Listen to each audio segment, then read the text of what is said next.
আমরা দীর্ঘ 15-16 বছর লড়াই করেছি, তাই না? হাসিনার বিরুদ্ধে লড়াই করেছি তো। আপনাদের এখানে খুব কম লোক আছে যার বিরুদ্ধে মামলা হয় নাই, হচ্ছে না? কোর্টে যেতে হয়েছে, এখানে মারা গেছে লোকে, এখানে আপনারা মামলায় কোর্টে যেতে অস্থির হয়ে গেছেন, সেই অবস্থাটা অবসান হয়েছে, তাই না?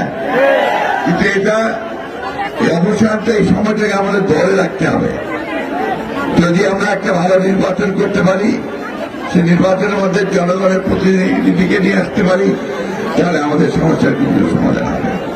প্রিয় বন্ধুগণ, আরেকটা কথা বলে মনে রাখতে হবে যে আজকে এই বিজয়কে, ছাত্র জনতার যে বিজয়, সেই বিজয়কে নস্যাৎ করার জন্য একটা মহল কাজ করছে অত্যন্ত সচেতন হবে। আমাদের মধ্যে আবার বিরোধ সৃষ্টি করার চেষ্টা করছে, আমাদের কিছু কিছু লোকের নামে বিভিন্ন রকম কথা বলে পত্র পত্রিকায় বিএনপির ভাবমূর্তি নষ্ট করার চেষ্টা করছে। এইখান থেকে সবাই বিরত থাকবেন।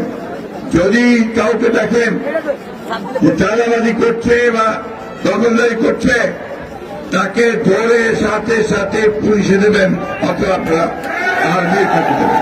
এই ব্যাপারে আমাদের কোন রকমের কোন সুপারিশ থাকবে না। আমরা পরিষ্কার বিএনপির কোন লোক এটা করতে পারে না, যা আপনাদেরকে এটা প্রতিরোধ করতে হবে। বন্ধুরা, এই কথাটা মেসেজটা খুব ক্লিয়ার। আমরা বন্যার দুর্গত মানুষের পাশে দাঁড়াতে এসেছি, আমরা দাঁড়াবো।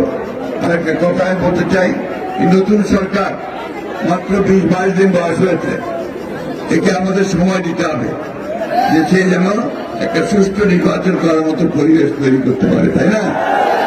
সমস্ত রাজনৈতিক দলগুলোর সঙ্গে আলোচনা করে আমরা গিয়েছিলাম, আমরা বলেছি যে আলোচনা করে বসে সকলে যা চায় মানুষ, সেইভাবে একটা নির্বাচনের ব্যবস্থা করতে হবে। কিন্তু দ্রুততার সঙ্গে জনগণের যে দাবি, জনগণের প্রতিনিধির হাতে ক্ষমতা তুলে দিতে হবে, জনগণের সরকারের হাতে।